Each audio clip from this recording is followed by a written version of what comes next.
Well, enteekateeka bwetyo bwetambudde eyogera maaso okubanga bahonalinga bannabyabyemizannyo eyogera maaso okubanga bahonalinga omusajja Cedric Babu Brian Ndirima yageze maaso okubanga ava mulamu w'ensi. Njagala tugende maaso kuba twogerako ko ne bannabyabyemizannyo abamu, of course tujja kuba tufunako kaabamu betujogera maaso okubanga twogerako ko nabo babadde bamanyi Cedric kiki badde bamumanyiiko, tujja kufunako kaabamu bagere maaso okubanga bamwogerako, but definitely nga bwe twagambye Cedric ayogerwako ng'omu ku bannabyabyemizannyo abalina contribution ennene ennyo gye baplayinga mu byemizannyo by'eggwanga Uganda.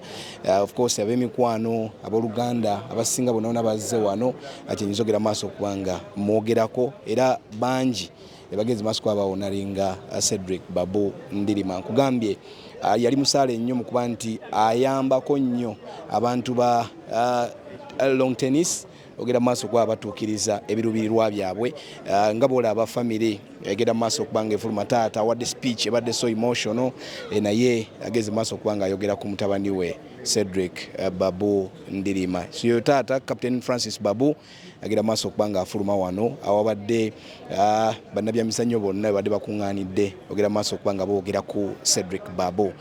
Bingi bimwogerwako, but of course tujjagira maaso okuba tufunayo ko a couple of videos betuyinza ogera maaso okubanga tuwayamukko nabo boogere ku mugenzi kiki kye babadde bamumanyiiko. Of course twafunyeyo kaabamu, but abamu bakyali munda bagera maaso okubanga oba oli awo bajjukira abamu balina bye basayininga okuba nti bajjukira omugenzi Cedric Babu. Tugambye abadde n'omutabani nga muzannyo wa tena, era kyenyinza okubanga nkubuulira nti government yeeyamye bagenda kusupportinga nnyo mutabani oyo abeere ng'atuukiriza career ye ey'okuzannya omuzannyo ogwa tena, kubanga bamujjukira bulungi nnyo nti naye yali muzannyo wa tena era mwagwa 2000. Ajjukirwa nnyo okuba nga ali ku ttiimu y'eggwanga eyazannya mu Davis Cup, kyenyinza okuba nga njogerako.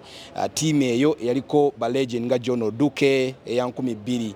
Cedric Ndirima Babu y'omu ku baali ku ttiimu eyo nga bagera maaso okuba nga bazannya. Ngenda kugezaako okuba nga nnoonyaako ku bantu abamu naddala bannabyabyemizannyo bagezeeko okuba boogerako ko naffe. Of course abasinga bakyali munda, maybe nja kufunayo omu oba babiri oba abantu bonna nabamanyi Cedric, balenwe katutwala eri wansi ndowooza gye tujjogera maaso okuba nga tufunira enteekateeka yonna nga buyinza okuba nga nkunnyonnyola. So kyogera maaso okubanga olaba kubadde kugenda maaso kubanga obaoliawo bakuba eriisa evvannyuma bannabyabyemizannyo ku Cedric Babu Ndirima.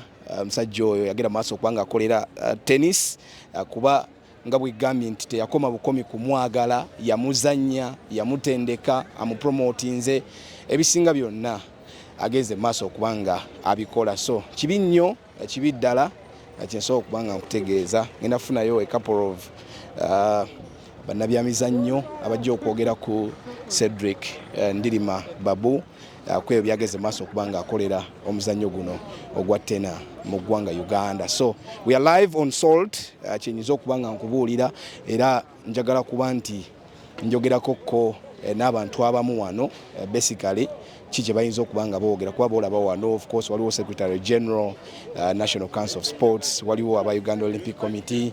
Madam Beatrice, you're live on Salt. How do you remember Cedric and what can you say about Cedric Babu? Cedric was a friend, was a colleague, was a very good sports administrator. Now that is okay. I've heard the minister saying we should try to help these kids. Maybe basically we know Cedric, his son, is one of the tennis players. You all see, how do we come in ahead of this? Of course, in terms of the development of the talent, when the tennis players have opportunities to go out, of course, as a UOC, we'll be able to support in identifying those competitions out there where he will be able to develop their talents. Yeah. Okay. Yeah. Thank you so much. That is Madam Beatrice Aikoru, the Secretary General for Uganda Olympic Committee. I want to talk to Dr. Bernard Patrick Ogwell, the Secretary General for the National Council of Sports, about the loss. So we are live on Sol TV. Doctor, good afternoon. Good afternoon. Sorry for the loss of Cedric. What can you say about Cedric? For me, Cedric was many things because of the close touch I had with him and the passion he had for the development of sport of tennis. I knew him as soon as I entered the council, because he would visit me here and discuss nothing but how can we grow tennis.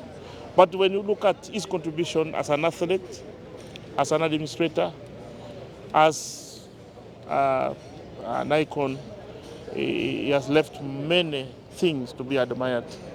So for me, where I pick from now, the talents he was building on, starting with the family, and the outreach programs he was running, will stand firm to support him.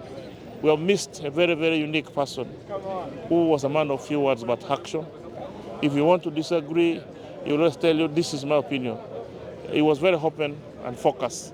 So to me, is a reason why this kind of honor today we have granted to him as a friend, but as somebody who has done that great for the sport development in the country. He served in UOC, he served as a president, definitely has left an indelible mark for us all to emulate.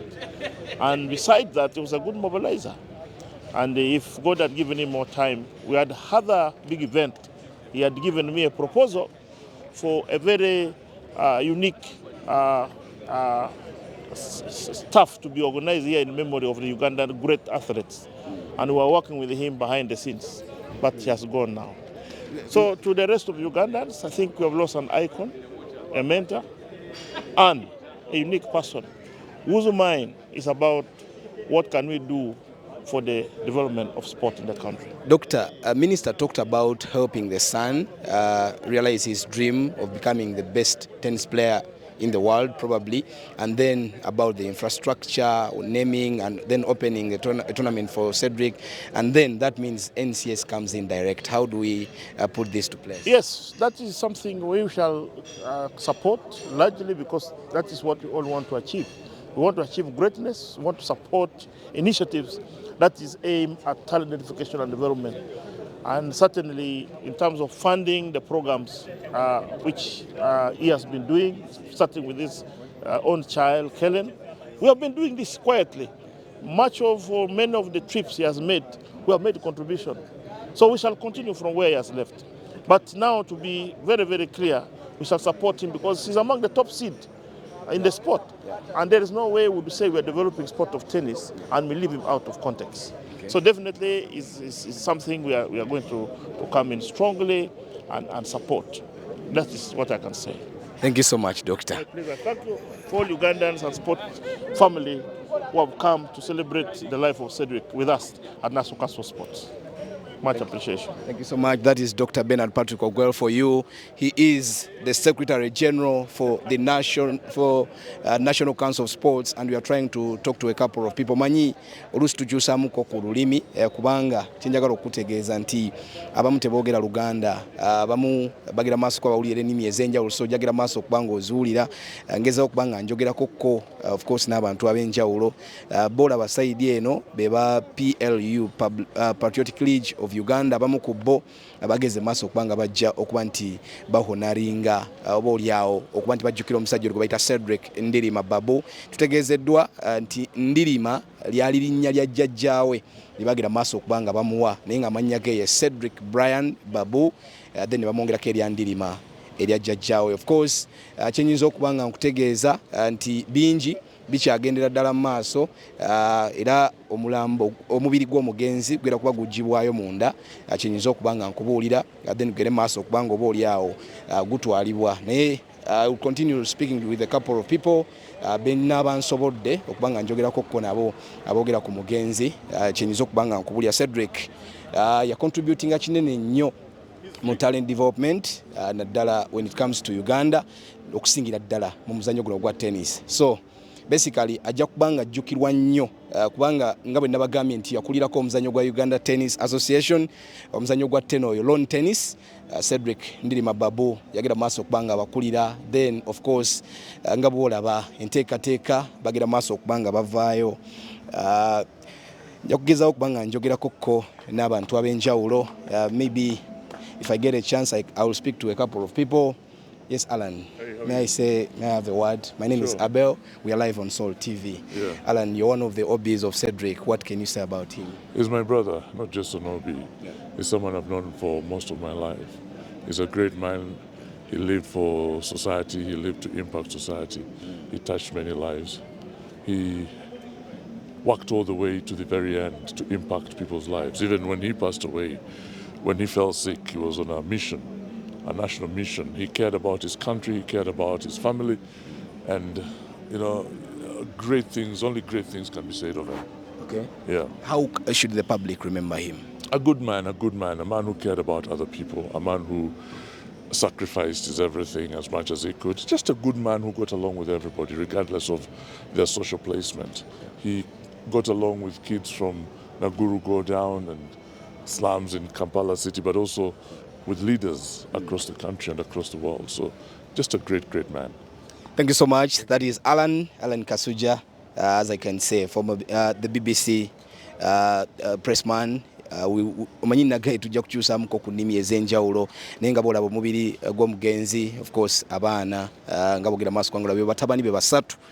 Musajja yazaala abatabani basatu bazannya omuzannyo gwa ttena nga tata yagera maaso okubanga aguzannya, era okusinziira ku minisita agambye nti bajja gezaako okukola kyonna ekisoboka okulanga basponsoringa omwana ono Kilan agere maaso okubanga azannya omuzannyo guno ogwa ttena. Of course aguzannya bali aguzannye ku level eza waggulu ddala nga bwe nzogera maaso okubanga nkutegeeza. So nga bwogera maaso okubanga olaba ku screen, basically omubiri gwera maaso gwagugibwayo mu kisenge kya National Council of Sports, era abooluganda abako in fact ab'emikwano nga bagenda maaso okubanga bawerekera. Of course ntegeddeko mbiri bwe gugibwa wano nako olw'enkya waliyo church service e Rubaga, then oluvannyuma gujja kuba gwolekera butereevu e Kamengo Mpigi gye gujja okubanga gugalamizibwa. Let me talk to a couple of people here.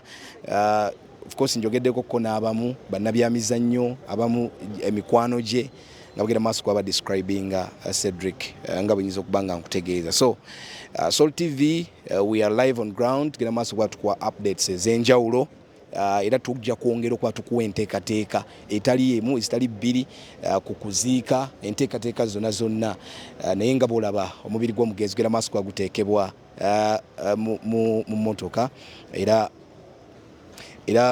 nga bwe gambye nti ayina otwalibwa mu maka ag'abakadde be, then enkya waliyo church service, then oluvannyuma bajja kuba bagenda e Kamengo Mpigi.